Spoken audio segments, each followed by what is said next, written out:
And now, our feature presentation. The best in the world is right here, right now. Whether you like it or don't like it, pal, learn to love it. Ladies and gentlemen, welcome. All right, listen up. Now it's our time to step forward. It's time to bring the NWA back into the spotlight.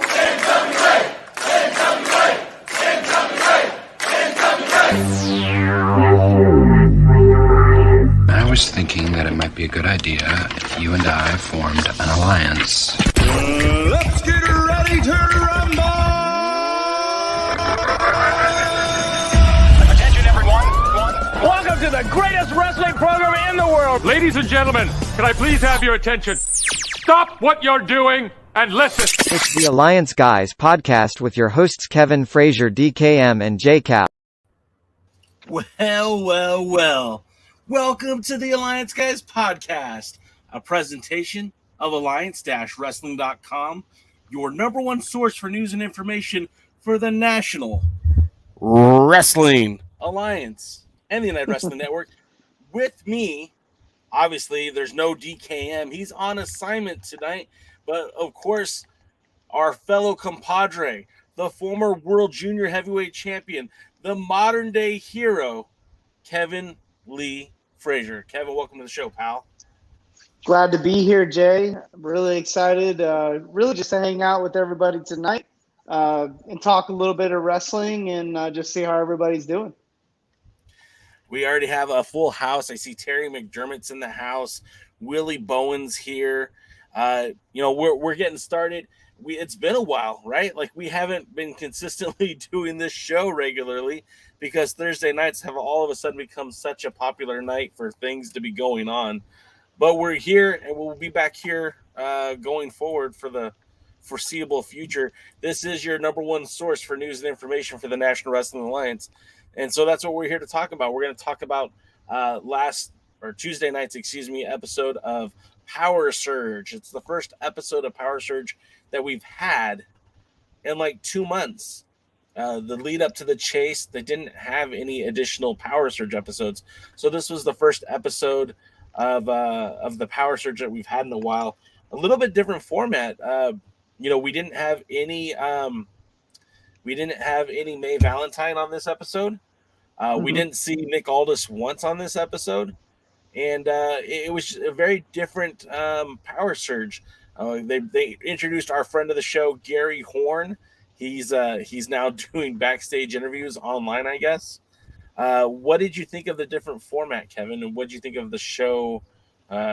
Save your opinions for the whole show for later, but what did you think of the different format? It didn't. I mean, it was like it kind of mattered and it didn't matter kind of thing. Like it didn't. I didn't love it. I didn't hate it. You pointed out some things that I didn't even notice. So I found that really interesting. I didn't realize that May wasn't in the show. But now that you bring it up, guess what, guys? May wasn't in the show. You know how important that isn't to me. So, it is what it is. The other thing that I thought was interesting about this show is that all three of the matches were taped without a live audience. So these must have been taped on the in between the pay-per-views, whether it be in Power or during the 73rd anniversary. There's no audience, so some of these matches were taped before the actual pay-per-view itself. So it's kind of interesting some of the matches they came up with. But the first match we got up was your favorite wrestler, and that would be Colby Stinkin' Corino taking on Marshe Rockette. Now, this match, I don't really understand the match in and of itself. It didn't seem like there was given a reason for this match to happen. Where in the past, they would call it like a TV title qualifying match or something. There was just nothing behind this except for a basic match, which is not very typical for the NWA. Right. And there was no interference. Colby came out. Marshe came out. Marshe, there was no Slice Boogie in his corner. There was no, any resemblance of a teamwork there or anything like that. But the match is basically the story of Marshe Rockette not taking Corino seriously, and Corino being like a little pit bull and just kept attacking like the leg of Marshe Rockette, which I also thought was weird because he won the match by rolling him up and pulling the tights. You would think with all the work that he did on the leg to neutralize him that he would have gotten some sort of submission victory. Kevin, what did you think of this match? Well, I would say I didn't think a whole lot of it. Actually, not all of it. I didn't really hate the match, like the actual technical aspect of it. I'm not going to say that it was great technically, but I don't think that would stand out to me as the biggest issue. But kind of like what you said, like, why was this match booked? Like, what's the point?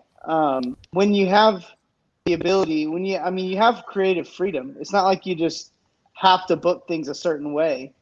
And when you have the ability to book certain matches, why wouldn't you book guys that would go good against each other? And I don't think this is a good matchup for either person, because it becomes very difficult in a match like this, unless there's a story behind it, for this match to really have a lot of interest. Because usually if it's big guy versus small guy, you kind of have it's a David versus Goliath kind of thing, because the small guy is lovable and likable. But now you have a smaller heel and against the face. And actually Terry said it was a filler for TV time. That's fine, but why this match with these two guys? It just was it didn't make any sense. A lot of it didn't make sense. These are just kind of matches I don't like. I don't even like matches like this. Like, again, I'm not a big fan of really little guy wrestling really big guy unless there's a story behind it.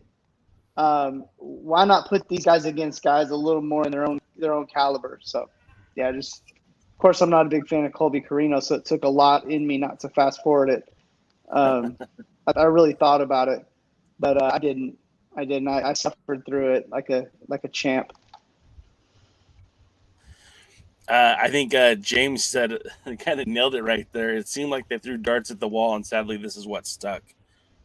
So we know. Okay, I'm operating under the assumption that the NWA is filming in excess of content, because we never really know for sure when there's going to be like that third or fourth or fifth wave of the pandemic. And there's any moment, things could get shut down, things can change. So I think they've tried to be smart about things and have recorded, like I said, in excess and have lots of extra content.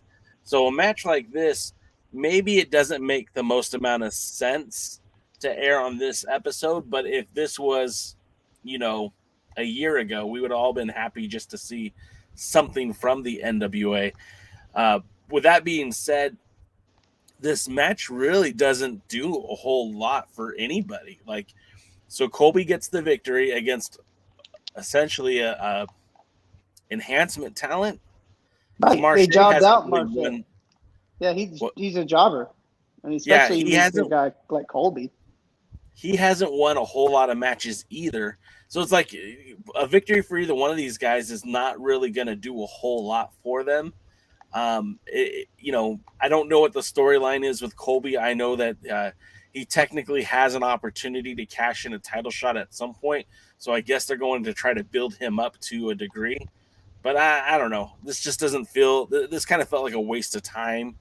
To kind of say what Terry said that was filler, like they could have filled this with any match. There could have been I would have rather watched Sal Renaro versus Colby Corino, or Marshe Rockette versus, JTG or somebody else, Jordan Clearwater perhaps. Just something that would have served a purpose better than what we got. No, I agree, Jay. That was kind of what bothered me, I think, about the match, was just that it felt like it was wasting my time, which it's not like this was this would be a great free YouTube match, but this is not free TV here. This is I'm paying for this, and what the heck are you doing with my money? And Wrestling with the MMA says, Kevin's disgust for Colby makes me want to see the match. Look at that. I'm the only reason anybody wants to watch Colby. And then James H. Jackson says, I feel that's why we got the extra power last season, because they overfilmed just in case. I feel like that's a safe bet. If I was in pro wrestling today, that's what I would be doing, just because you never know. Right. And then with all that being said, like with the limited resources they have to maximize their opportunity to film as much as they can, because under those 4 days, right? After those 4 days are up, the talent goes back and does whatever the talent needs to do. They go back to the home office, start editing these videos. It's just they need to maximize those 4 days. The two They TV edit these videos, Jay? What's that? They edit these videos, Jay? You really whoever's the editor for the National Wrestling Alliance right now, look, I'm not a professional editor, but I'm telling you right now, like, you should hire me instead, because we're going to get to the Jax Dane interview. We're going to get to these interviews too, and it's not live TV, man. Like, you can adjust things, and it's not like you haven't given us a 30-minute show before. So at least give us 30 good minutes. But when some of this stuff just drug on, I'm like, oh my God, please kill me now. Well, you said something that kind of resonates with me too. It's that we pay for this program. It's not a whole lot, but we do pay $4.99 for the privilege of watching NWA Power 4 days a week. And that's great. That's awesome. I love it. But you know what? I find it a little bit insulting that if I'm paying for this, you're also going to show me commercials. Like, I feel like... Right. That's what you're supposed to pay not to have commercials. Ask YouTube. Well, I feel like if this show was on YouTube and I had to pay, or excuse me, if I was watching it on YouTube and I didn't have to pay for my content, then I can understand by force feeding me commercials. But you would think that the $5 should absolve me of those sins. I shouldn't have to watch commercials. I'm paying to watch this. It just didn't. Hey. They did that at the pay-per-view as well, and that just didn't sit well with me. I'm like, why are we doing this? Well, and actually, I want to bring up what James just said. I think it's mainly because he agrees with me, and DK's not here to disagree. But on top of that, he said with the killer pay-per-views they had, which we gave the pay-per-views good reviews, right? I mean, for the whole, we gave the pay-per-view pretty good reviews. We have some first-time buyers. You want this season to keep them hooked and not turn them away. Man, I've been saying this, Jay, since we've been covering the show. Like, you can't waste your time. And no offense, I mean, maybe offense to Colby Corino, because I don't care. But Marshe Rockette's a pretty big dude. And some of the talent they threw out on the show in the ring, it's like that. You have to, every week you're competing with other wrestling companies. You don't live in a vacuum. And so you want to put your best foot forward out there all the time. Once you've established yourself to a point of like mega loyal viewers, then you can do stuff like that. But the reality, the reality is right now is like, you're really trying to get more people on board. And it's just an assumption. I feel like they're making assumptions that people are just going to put up with this crap. And the truth is I'm not going to lie to you, Jay. Like, there have been a few times, more than a few times, where I said, like, I'm only doing this show right now because of Jay and DK in the crew in the chat, not because I'm really enjoying the what the NWA is putting out, and because it feels like they get lazy.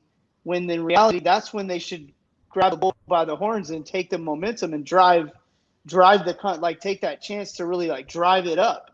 And this kind of just goes right in the face of that. So I'm trying. I said to myself, I'm not going to harp on the show too much, but I am going to be honest. Well, and again, that's what separates us from the rest of the pack. We're going to give you the straight, honest opinion of what we thought. And I'm with you, Kevin. Like, if we weren't doing this podcast, if this wasn't so important to us, I don't know if I'd keep subscribing. I absolutely hate Fight TV as a pay-per-view provider. I hate the service. I hate the customer service. I hate the quality of the product. I am not a big fan of Fight TV at all. I'm also with the NWA. Like we'll get 2 or 3 episodes a month that are just phenomenal, and then the rest are kind of lackluster. And so, we're betting, we're hedging our bets that the 2 episodes or 1 episode a month that we get, that's going to be so good, it's going to be worth that $5.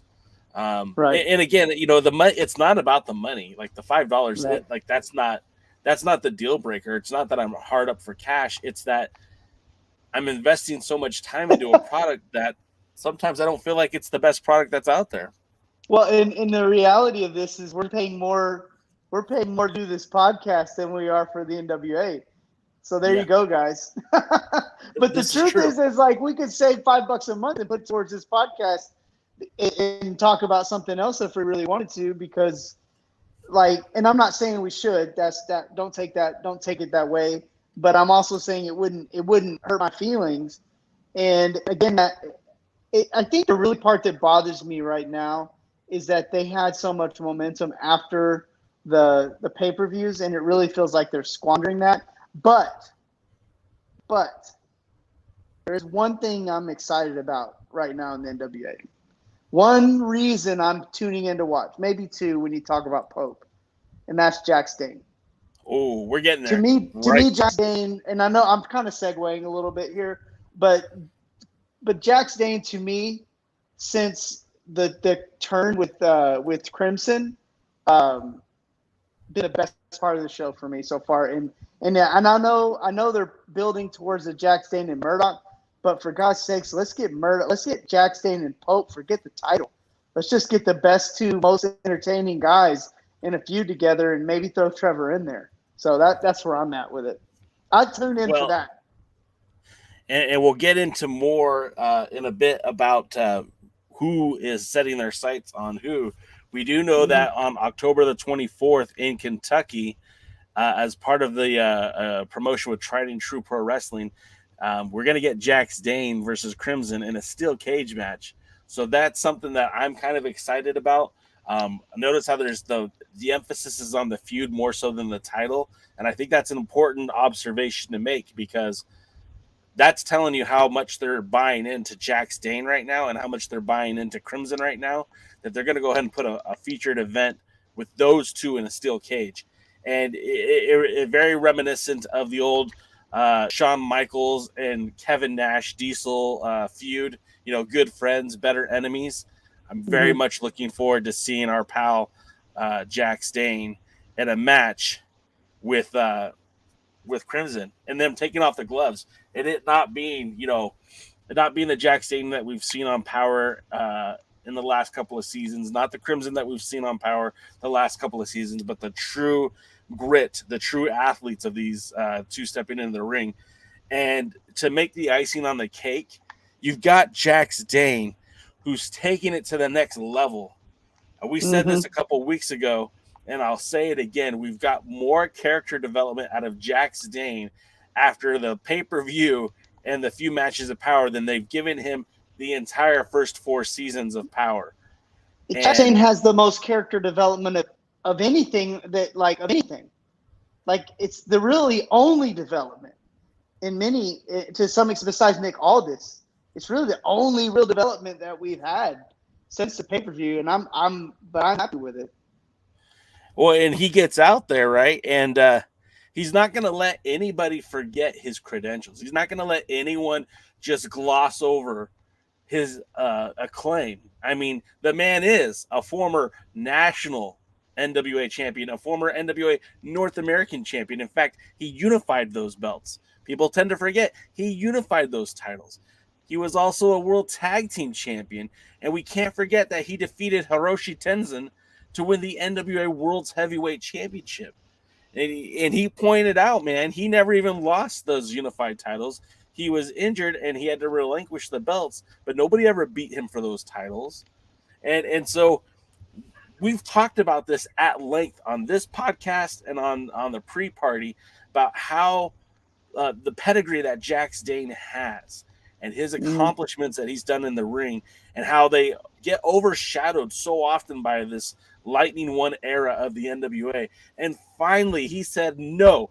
Finally, he's had enough. And he's going to say, damn it, you're going to hear how good I am because you're not paying me the proper respects. And Jax Dane is telling you right now, he is not one to be trifled with. Kevin, What are your thoughts, brother? Well, are we kind of going upon Jax's interview, or are we gonna just talk about just Jax in general? Because I can talk about both. Okay, well, first things first. As far as Jax Dane goes, you know, you and I were part of the NWA making a transition from one leadership to another a while back, and I was actually like right in the middle of it. And most people would think because I was from Texas that I was one of the Texas group's guys.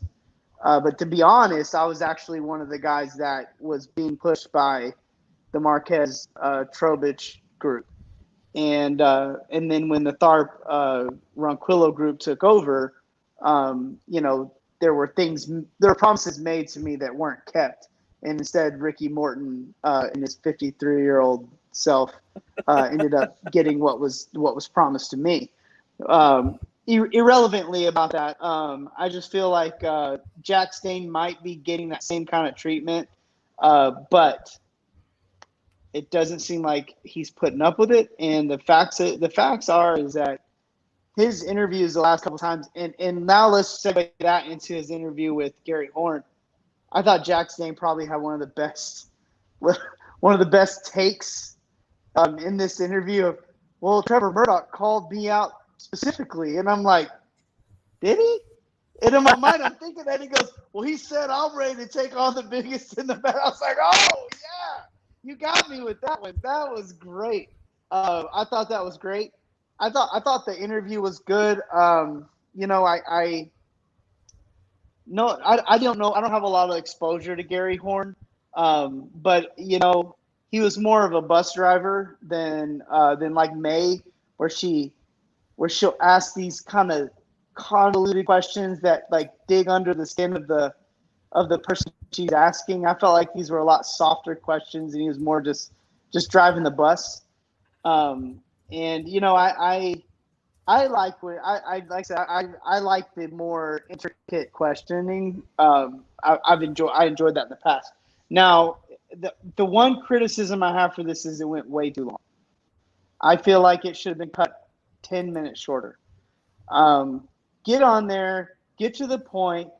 After it goes too long, it just, both of them kind of sat there. It looked dumb after a while. Both of these little promos that they did went way too long. Or did they do 2 or 3? Whatever. Well, no, because Joe Galley had the one with Kamille. But I felt like it just went too long. Other than that, for me, it was the highlight of the thing.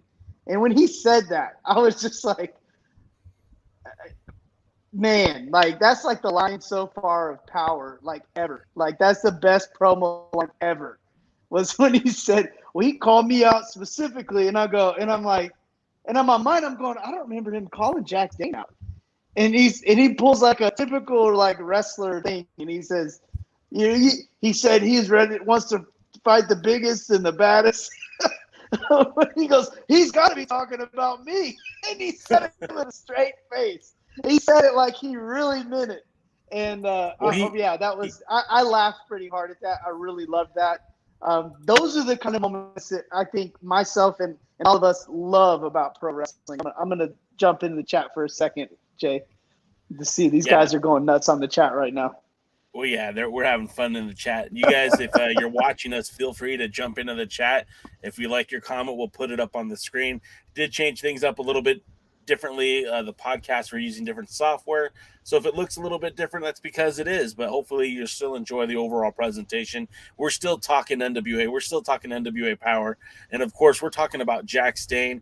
I'm not done talking about him because, like Kevin said, that interview was the highlight of the night. I thought he killed it. He crushed it. He's not a guy that's gotten a lot of FaceTime and promos in the NWA, even going back to when he was champion. He was a man of very few words as champion, so you didn't really hear Jax get too many promos in. So when he was there, and he was, with Gary Horn. Gary is going to throw up the softball questions because that's what he's there for. And I love Gary Horn. He did exactly what he was supposed to do. He was supposed to make it very easy for Jax, and that's what it was. It worked out very well. So I do tip my hat to my good pal, Gary. If he's watching this, probably doesn't though, but if he's watching it, I say kudos to you because I think you did the job well. Like you said, Kevin, I think it did go a little bit too long. But I know why it went too long because they were trying to this was a filler episode, like Terry said earlier. Nothing in the show was super relevant except for that promo, and it kind of indicated to the audience that not only is Jax Dane well aware of Crimson, and it definitely, you notice how he didn't call Crimson out, like didn't call him weak, didn't call him like a punk. He played him up. He told him how good he is. So when he beats him, it's going to be even more meaningful. That's great. That's a great observation. And when Jax was talking about Trevor again, he wasn't calling Trevor a punk. He wasn't calling him out that way. He was saying, yeah, he's the world champion. And, to be in the NWA, you have to be one of the best, and I'm one of the best. So right. I really felt like Jax did a great job. Gary did a pretty good job too. And so that was one of the highlights of the night for me. And that brings us to the next interview. Well, before you go to the next one, I just want to say one quick thing. The true sign of a good veteran wrestler in the promo is especially a heel, because it's really easy as a heel to do this, but is to give credit to everybody before you tear them down. Always do that, because you don't want to tear down. You don't want to tear down a nobody. You don't want to fight and beat a nobody.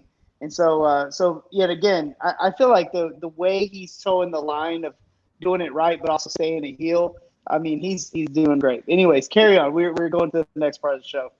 Real quick, James H. Jackson says they could always fill it with quality matches. That would be a good option too.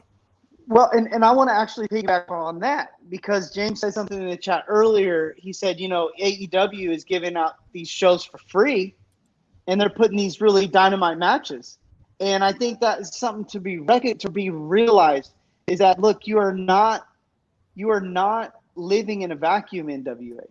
You are competing for dollars, you're competing for views, and if you want people to watch your show, you have to put your best foot forward every single time. You can't intentionally book a bad show and then put it on and then make us pay for it. I just think that's craziness. I just think it's nuts. I mean, there was some talent on this show, but I know that they weren't booked properly. And I know the NWA had plenty of people talent-wise in there that were there for this because of when it was taped, that they could have just done so much better than what they put out here.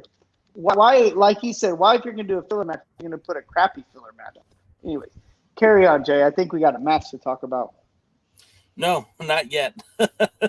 We did get one match, we get one promo, and then we go back to another promo, which is Joe Galli and Kamille. Oh boy! Now, one thing that's a hallmark of NWA Power is this Joe Galli Kamille dynamic, where, are they friends? Are they enemies? Are they frenemies? I don't really know, and I guess I really don't care. But he always tries to hold Kamille, he being Galli, tries to hold Kamille up to a higher standard. And even though she hangs out with the miscreants and Strictly Business, the ruffians, he expects her to have a higher accountability, which I just think is kind of a weird dichotomy.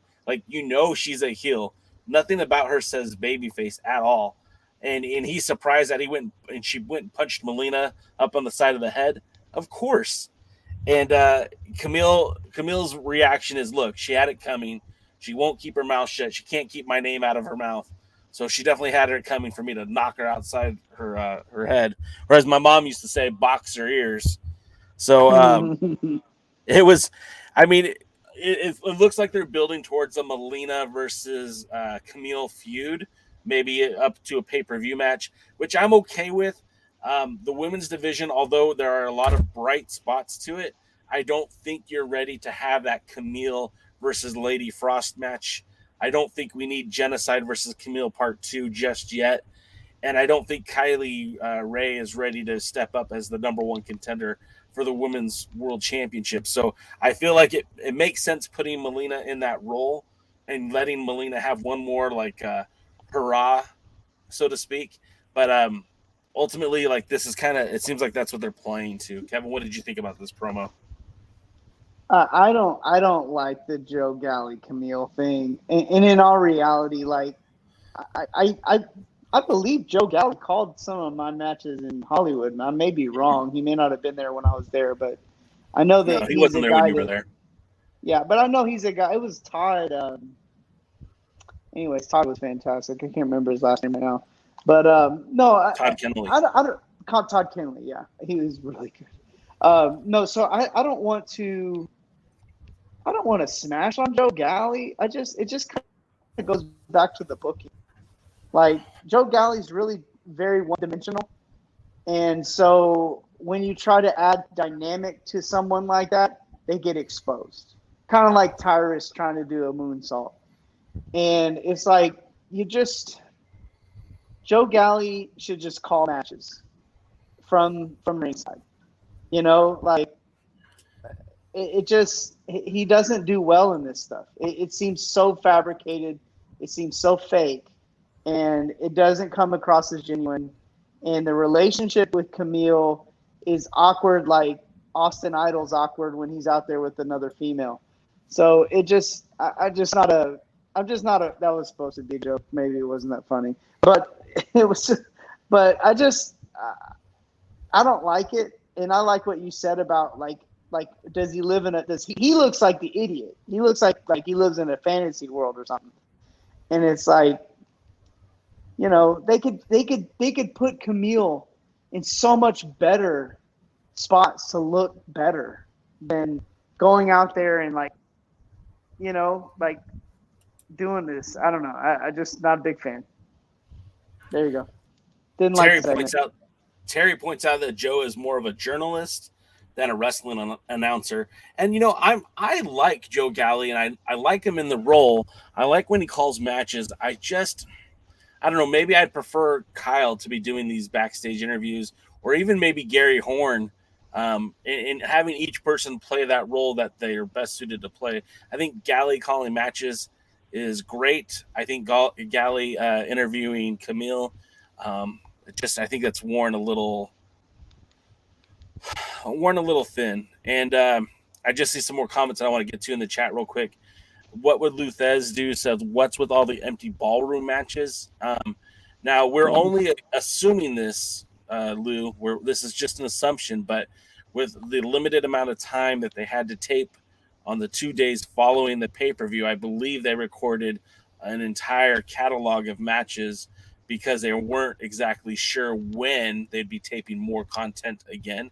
So I think whenever they had an opportunity, the ring was set up, they got the cameramen out there, the commentators out there, and we're recording just because time is precious. And you know, backstage segments can be done online, you know, like we saw with Gary and Jax, or later Gary with Trevor. But the actual in-ring matches, you do need to have a ring set up and commentators.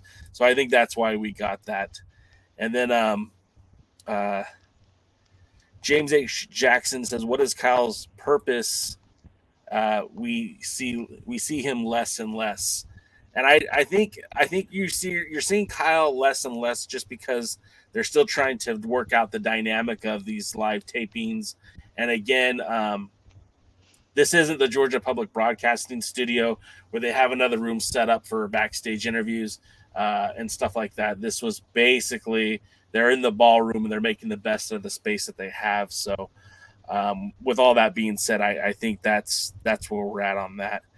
And then that brings us to the next match, which I know you're a huge fan of, Kevin, and that would be the women's triple threat match. They brought out, again, the hometown favorite, Tottie Lynn Ramsey. Of course, it's kind of pointless to bring out the hometown hero when there's nobody from the hometown in the audience to watch her, as they also had Sky Blue and Thunder Kitty. Now, Sky Blue is obviously the person that is getting the spotlight treatment, if you will. They definitely see something in her, and she's getting these matches that, I wouldn't say that Tootie Lynn or Thunder Kitty are going to dominate the talk of pro wrestling, but I think Sky Blue is in these matches to get her more seasoning, to get her more camera time, because I think they see some potential in Sky Blue. The matchup mostly focused on Thunder Kitty being the aggressor, and then Sky Blue wins the match, and then the second time tonight with a roll-up. So I know that it's part of the gimmick that she's supposed to be the 100-year-old wrestler, but the way that the announcers were selling it, it felt very hokey to me. And I know that's part of Thunder Kitty's gimmick, is she is hokey, but it just felt a little over the top. Kevin, what were your thoughts? Good and bad. Bad. So Thunder Kitty shouldn't be on television at all. She should be at Hood Slam, or what's Brian Kendrick's wrestling show out there? She should be wrestling. She should be wrestling Serial Man or Sub-Zero from Mortal Kombat. Like, she should not be on a mainstream competitive pro wrestling show on their television show, especially not pay-per-view. And now that's twice pay-per-view. So again, and I see somebody throwing out there, I love Thunder Kitty. Yeah, I mean, I love Serial Man, but I don't think we should have him, wrestling in a serious match against serious championship contenders. Tootie Lynn, I felt like maybe giving her that one little spot on the Battle Royal thing was good, but I think I've seen way too much of her. She's really not there. She's very, very green, like almost painfully cringy green to me. And so it was, to me, there were times I'm watching Sky Blue's body language and going, she's thinking what I'm thinking. Like, why the hell am I out here doing this? Like, what in the world? Is this a joke? Because it really looked like a joke. And, for a young wrestler like that to have to carry a match to some extent like that, she should be wrestling Melina or, like, there were veterans in that locker room. Like, put her out there in a one-on-one match against somebody she can learn from and she can grow and build her in a match that actually benefits her and the person she's wrestling. So, it's like Thunder Kitty is unique. There's a lot of things that are unique in the world that they shouldn't be on TV getting paid for. I have a really unique, like, little, like, toe, very, like my little toe on my right foot is really unique, but it doesn't mean it needs a TV show. Just because you're unique does not mean you're good or entertaining, and I don't think she's either. And sorry, Luthez or whatever. I expect more from a Luthez guy. But no. I mean, in reality, like they really could have done Sky Blue better than this. Because, again, she is an up-and-coming wrestler. You can tell she takes it seriously. And, again, I think Tootie Lynn is serious, but she's just not there. And, I mean, Thunder Kitty is not taking it seriously because her gimmick's not even serious. I just, again, it was just another match that did absolutely nothing for me. I mean, it was great to get to see some of Sky Blue's stuff, but it's like, again, her body language is just like, what the hell am I doing right now? Like, this is embarrassing. So, anyway, James Jackson agrees with me. I knew she would. Our audience is definitely split, and I know why people like Thunder Kitty, and it's tchotchke, it's fun, it's silly, and I'm not saying you're wrong for liking Thunder Kitty. But I feel like this match should have been, you have an opportunity to kind of, you're trying to hook people in, like Kevin said earlier. They're coming off the height of this pay-per-view and of these last two pay-per-views, and people are excited. And, like, I think it would have been well better suited to have, maybe Sky Blue go out there and wrestle Kiera Hogan that they had that a few episodes earlier, or wrestle a Chelsea Green. and put her in the ring with somebody who's really experienced and really good, and then see what they're capable of doing. And I think if they did that, I feel like you're benefiting not only your audience by giving them a much better match, but then the talent involved is getting a better match too. If you're gonna put Thunder Kitty in the ring, put Thunder Kitty in the ring with somebody who she could get better from facing. Somebody like a Melina, somebody again like a Chelsea. No, like put her in the ring with Danny Deals. Terry McDermott says she's a lot. Yeah, put him out there for 2 minutes. Let somebody come out and squash him. Like what's the Judas guy? Let Judas come out there, give him a double choke slam, and then walk off. Then everybody is over, and they don't suck. Isn't that great? Like this is I should be booking this show. Judas, don't tell me that wouldn't have been the segment of the show. I mean, I think I would have popped. All right, so that brings us to the next interview. And if it feels like we're flying through this show, I mean, part of it is because there's no DKM here, and part of it is because this was a short show. Like the content was easily digestible, but there's not a whole lot that has to go into it. You know, the interview with Gary Horn and Jax Dane, it was a lot of fun. Jax Dane got himself over. Gary did a good job. Cool. The match itself, so far the matches have just been, I pay $5 a month and I want better than this. But that brings us to the next interview with Gary Horn and Trevor Murdoch. Now this is Trevor,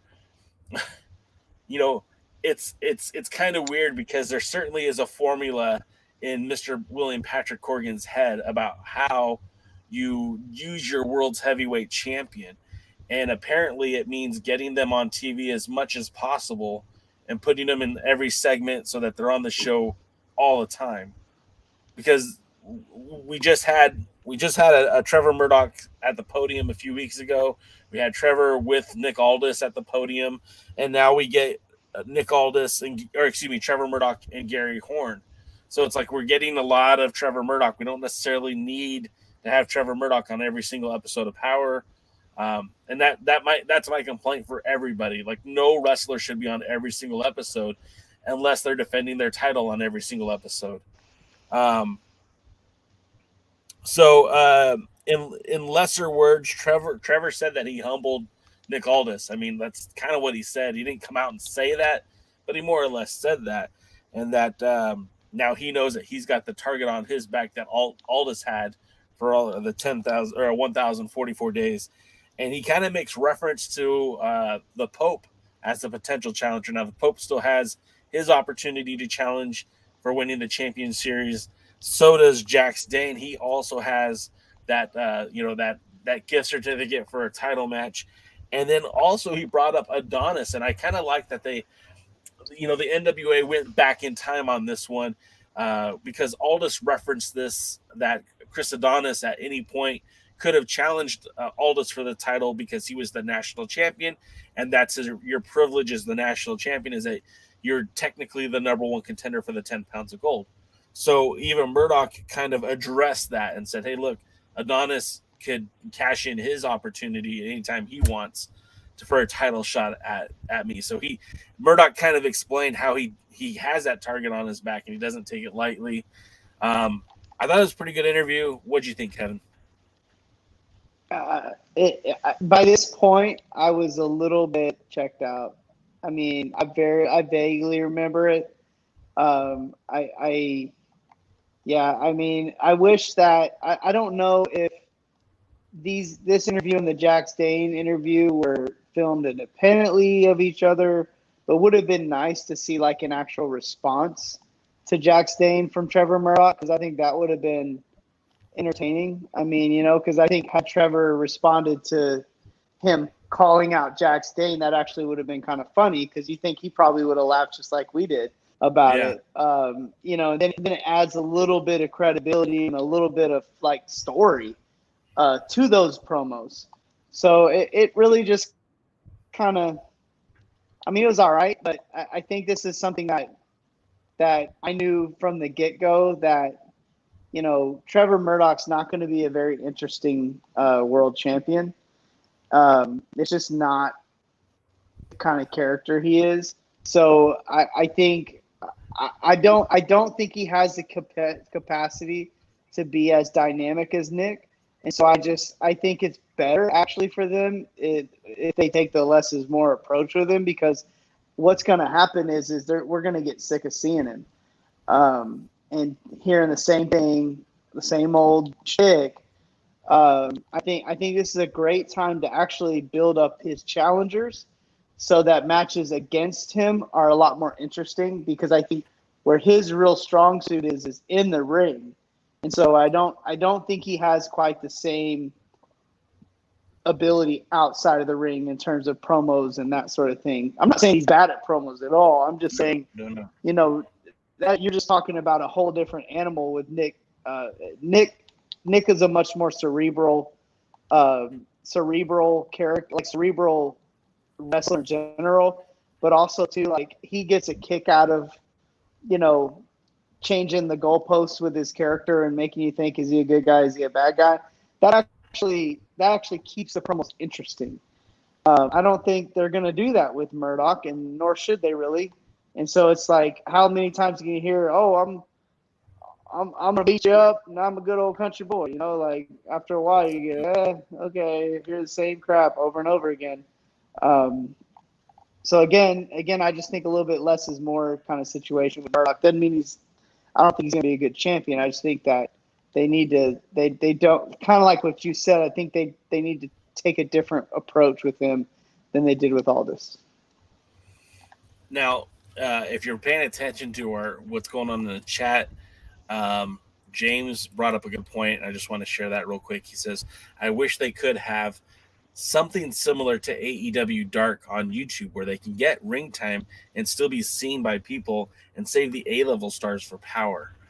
100%. And you know, I don't want to get too much into AEW, but just real quick, I mean, we saw, or if you watched it last night, then you might have saw just how phenomenal the crowd was, and how exhilarating it was to see Bryan Danielson, the American Dragon, one of the greatest wrestlers in our lifetime, stand in the ring across from Kenny Omega, who at one point was the Impact World Champion. He still holds the AAA championship, the Mega Championship. He's the AEW World Champion. And the crowd was so into that match. By all means, they should be. These are two of the most popular wrestlers in the world and have a huge pedigree.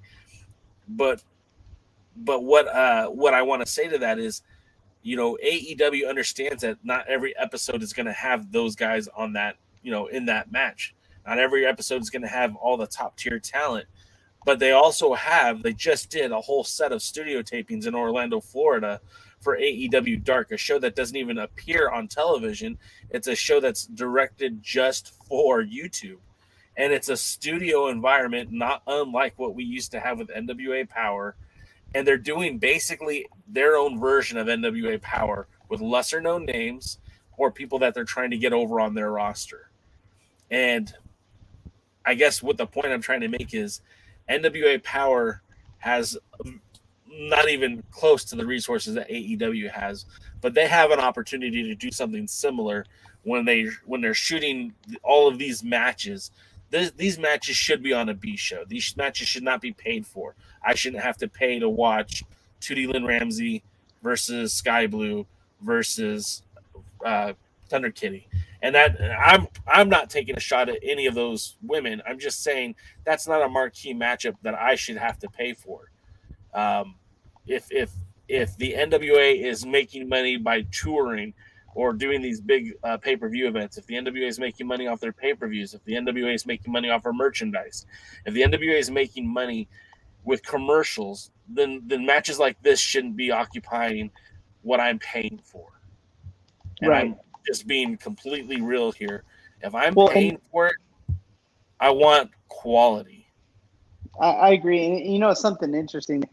You sit here and say, we're talking about on one show, they got Bryan Danielson and Kenny Omega, and NWA's answer to that is Tootie Lynn or Thunder Kitty and Sky Blue, Colby Corino versus Marshe Rockette. You know, that's their answer to that. And hey, newsflash, NWA, like, And I know they were talking about one of the guys said in the chat, well, you know, Thunder Kitty, I just don't take it too seriously. Right. You can't. And we're talking about a product that, are we not supposed to take the product seriously? Are we just supposed to consider this like a comedy wrestling league? Like, or are we supposed to take take it like a serious wrestling promotion?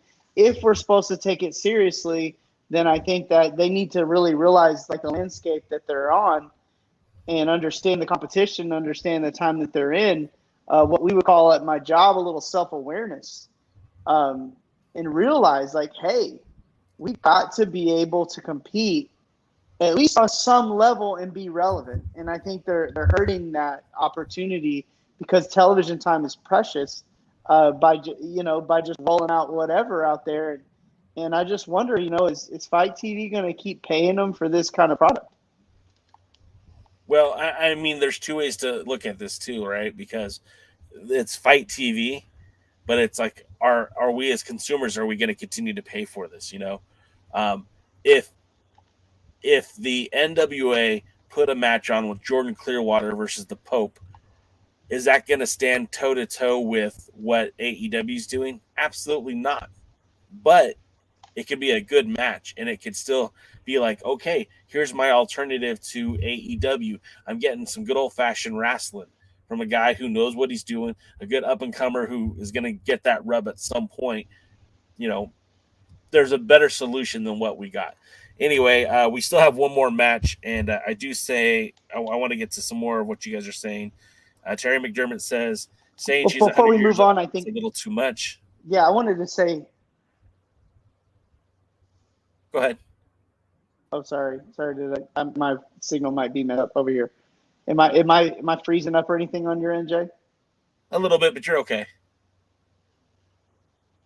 You're good. Okay. It feels a little delayed for me. But yeah, like James H. Jackson makes a great point. Like there's a lot of guys on this roster that are good. They're really good. And you know, like a simple adjustment in this main event, put Latimer out there against Mims. You know, give Latimer the match that Mims is having against a guy like Mims. I mean, there's just a lot of different things they could have done to get more out of their roster than they're getting. And I just don't get it, because we're going to get to this main event and it's going to be really hard for me to be positive, to find anything really positive about this main event. Not because there's anything wrong with Mims. I know Mims is all right. I mean, I know a lot of people like him, but being likable and then being taken seriously as a contender or being a top TV talent are two different things. So I just think we're looking at this is your main event for a paid TV show, and what in the world? What in the world are you rolling out there? Like, what kind of main event is this? This wouldn't be a main event on an indie show. I mean, and if it was, then it wouldn't be that big. That wouldn't be that good of an indie show. No offense to Mims or Blk Jeeze, but Jeez, Blk Jeeze. All right, so all kidding aside, getting to the match. This match was essentially like an enhancement match, a squash match, if you will. Jeeze got in some offense early on, but this was Mims' match, you know. And I understand that they want to put Mims over, but again, who's he beating? Beating Blk Jeeze doesn't get him over. Put him over Slice Boogie. Put him over Jordan Clearwater. Put him over Tom Latimer. That's when I know you're serious about getting this guy over. Putting him in a match with Blk Jeeze doesn't do much for Mims. It's the same thing I said when Colby beat Marshe. It doesn't do a whole lot. It doesn't move the needle. This show is devoid of any superstar that the NWA has. Outside of the interviews with Jax Dane, the interviews with Trevor Murdoch, and the interview with Kamille, this episode was devoid of anything that makes NWA Power special. And again, you're paying for this. And, you know, like, does it bother anyone else that Chris Masters has only defended that national title once, and it was on a pay-per-view? He hasn't defended the title on TV yet. Tyrus has had very few defenses as TV champion. The women's champion, they're working on that. I get it. They're working on the tag team champions. I get that. The men's tag team champions are in Mexico waiting for this dang tournament to be over. And it just feels like, again, we were on such a high with such a great pay-per-view. Instead of going off of the momentum that they built, now we're back to, trying to reinvent the wheel. And you don't have to do that. You don't have to take everything 3 steps back. You can keep it ramped up and ramp it up a little bit more for the pay-per-view and then ramp it just a little bit down for the TV show.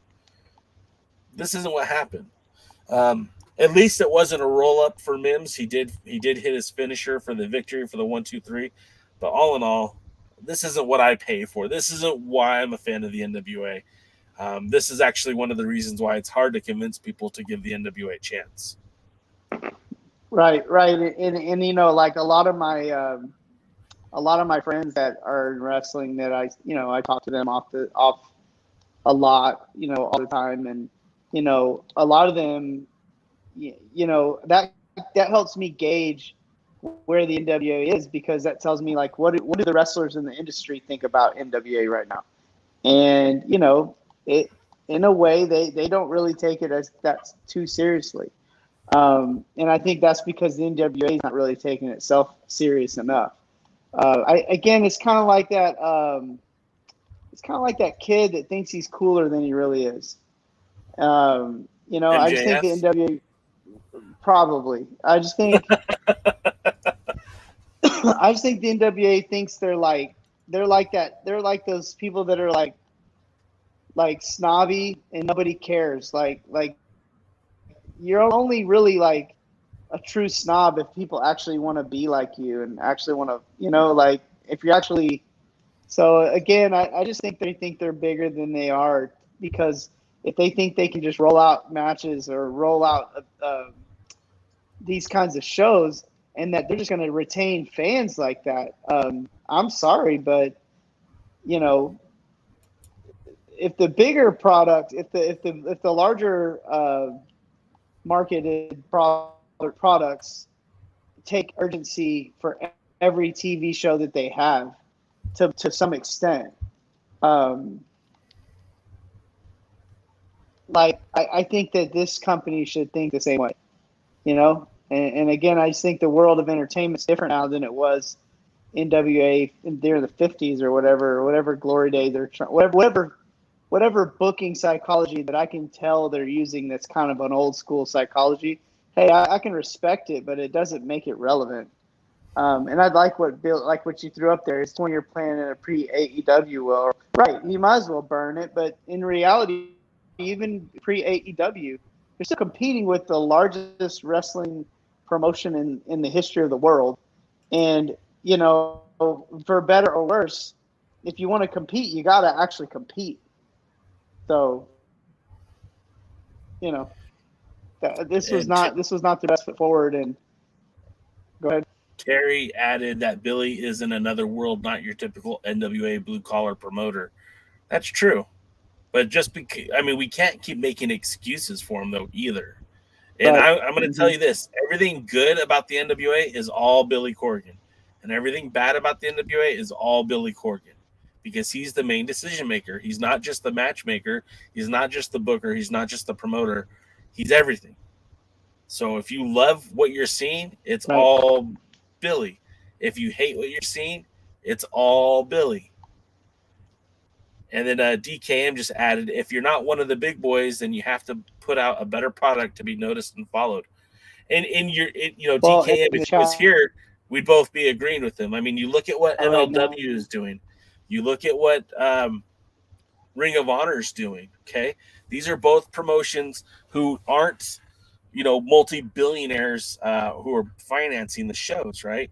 Like, it's not AEW, but Ring of Honor has this very solid product and a very strong following.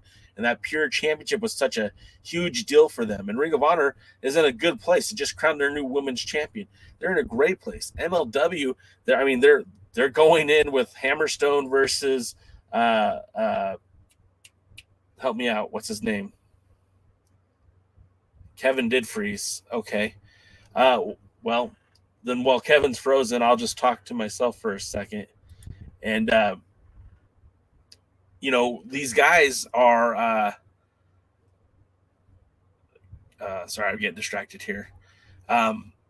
There is an opportunity for these guys to get to where they need to be. My camera battery is low, as you guys can tell.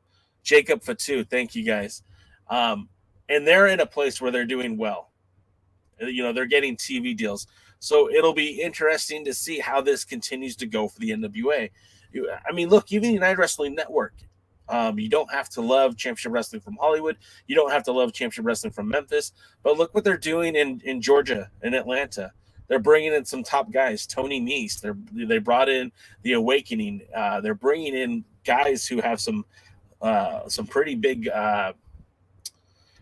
shoes to fill. And the NWA has the same opportunities as anyone else, and they have to start maximizing them. This show was a below average show. Doesn't mean that all will be below average, but this one was. Overall, this isn't what's going to get people to watch the NWA, period. But I think that's going to do it because Kevin can't get back on. Oh, wait, no, there's Kevin. Hey, Kevin. Sorry, guys. I don't know. I pay for ultra high speed internet, and it isn't so ultra sometimes or high speed. But I'm back. What I miss? Not much. We're talking about the show. Not much. We're talking about that show. I didn't miss a whole lot. No, and again, we're gonna be back next. We'll be back next week, and I just hope the NWA can do a little better. Spend my money a little better this time than they, this upcoming week. And I really think you just got to do better with your TV show. And now that you guys have talked about it, I'm going to have to go watch my boy Brian Danielson. I didn't even know he was on TV. So that's kind of exciting. So that's going to do it for us, Kevin. If the folks want to follow you on the socials, how can they do that? You can follow me on Twitter at Kevin Lee Frazier. You can follow me on Instagram, same, Kevin Lee Frazier, Lee, the name at the bottom. You can also see my matches from my pro wrestling days on YouTube at Kevin Douglas 247. Or if you just want to Google Kevin Douglas and then maybe throw wrestling behind it, it's a rabbit hole. There's plenty on there. Find some of your old podcast appearances on this show from 10 years ago. That was some unadulterated pent-up promo aggression. Ooh, and also too, there's the Brian Danielson match out there, since he's such a hot commodity going right now. He is. So again, you can follow Kevin on those places. You can follow me at the Alliance blog. I'm on everything: Facebook, Twitter, Instagram. Back to Twitter, we just surpassed 2,000 in the last couple of weeks. Thanks for everyone who follows us on Twitter. I'm also going to call to action real quick on YouTube. Our friend over at NWA Gold is basically going to give away the NWA Crown Championship to one lucky subscriber to this channel once we hit 1,000 subscribers. I don't know if you heard this, Kevin, but out of the kindness of his heart, he's part of the family, NWA Gold. But he has his replica belts. He's getting rid of them because he doesn't want to own replica titles anymore. And this Crown Championship, this beautiful-looking belt, could be one of our subscribers once we surpass 1,000. So if you guys are enjoying this show, please give it the thumbs up. Please like it. Please hit that subscribe button if you aren't already subscribed.